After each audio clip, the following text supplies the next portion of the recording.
లత గారు, శ్రావణ సోమవారాల ప్రత్యేకత ఏంటి?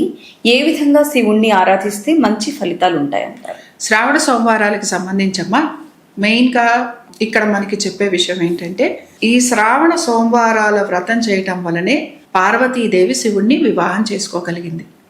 అందుకని చాలా మంది ఏం చేస్తారంటే, శ్రావణ సోమవారం అని చెప్పి వారికి మంచి భర్త లభించాలని, అలాగే వారు కోరుకున్న వ్యక్తితోటి వారికి పెళ్లి కావాలని చెప్పి చాలా మంది ఈ వ్రతాన్ని ఆచరిస్తూ ఉంటారు. అయితే వివాహం గురించేనా అన్న మాట వస్తే, వివాహం గురించే కాదు, ఎవరికి ఎటువంటి సమస్య ఉన్నా ఆ సమస్య తొలగిపోవటం కోసమని ఈ వ్రతాన్ని మనం ఆచరించవచ్చు. అయితే ఇందులో ప్రధానంగా గుర్తుపెట్టుకోవాల్సింది ఏమిటి అంటే, మామూలుగా సాధారణంగా మనం అభిషేకాలు అన్నీ చేస్తూ ఉంటాం కదా, కానీ ఈ శ్రావణ సోమవారాలకి సంబంధించి మాత్రం మనము పుట్టమన్నుతోటి శివలింగాలను తయారు చేసుకొని ఆ తర్వాత మనము ఇక్కడ శివారాధన చేయటం అనేది అవసరం. కాబట్టి పుట్టమన్నుతోటి శివలింగాలు తయారు చేసుకోవాలి. ఇది first and foremost rule. Second rule ఏంటి అనంటే, ప్రసాదాల దగ్గరకు వచ్చేటప్పటికి గోధుమ నూకతోటి ప్రసాదం చెయ్యాలి. గోధుమ రవ్వ అంటారు చూసారా, గోధుమ రవ్వతోటి ప్రసాదం చెయ్యటం. మూడో విషయం ఏంటి అనంటే, ఈ గోధుమ రవ్వతోటి చేసిన ప్రసాదాన్ని మనము ఇక్కడ ఎవరికైనా పంచటము, మనము తినటము, దీంతో పాటు ఏదైనా ఒక జీవికి కూడా పెట్టడం, కుక్కలకో ఆవులకో ఏదో ఒక జీవికి పెట్టడం. ఇది మూడో విషయం, ఇది కూడా చెయ్యాలి. నాలుగో విషయం ఏమిటి అనంటే, ఇలాగ చేసిన సోమవారాలు ఎన్నైతే మనం చేశామో 16 సోమవారాలు చేస్తారు.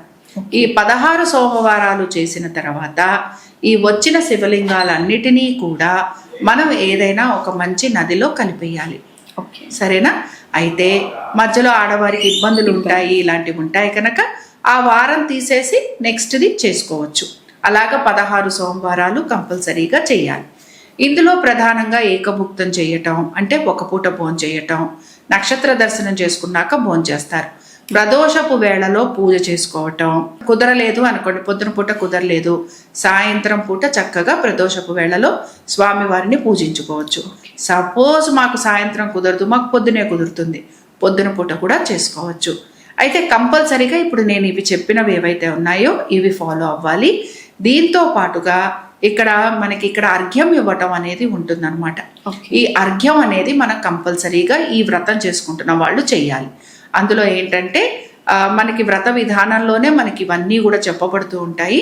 కాబట్టి ఇందులో 3 అర్ఘ్యాలేమో శివుడికి, ఒక అర్ఘ్యం పార్వతికి, ఒక అర్ఘ్యం గణపతికి, ఒక అర్ఘ్యం నందికి, అలాగే ఇంకా ఒక అర్ఘ్యం ఏమో చండీశ్వరుడికి మనం ఇవ్వాలన్నమాట. ఇవి కంపల్సరీగా మనం చేయాలి.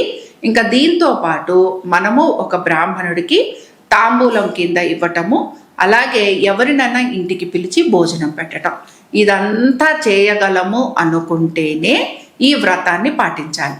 సపోజ్ నేను ఇవన్నీ చేయలేను, నాకు ఇంత టైం లేదు, కానీ నాకు చాలా కష్టాలు ఉన్నాయి, అలాంటప్పుడు ఏం చేయాలి అనంటే, ఇంట్లోనే మనకున్న పటం కానీ మన ఇంట్లో ఉన్న శివలింగం కానీ తీసుకొని దానికి చక్కగా అష్టోత్తరము ఏదో చదువుతూ బిల్వపత్రాలు అలాగే జలంతో అభిషేకం చేస్తూ ఒక పూట భోంచేయటం, అలాగే దీంతో పాటు మనము మంచి పనుల వైపు ఆసక్తిని చూపించటం, దాన ధర్మాలు చేయటం, అలాగే భూశయనం చేయటం.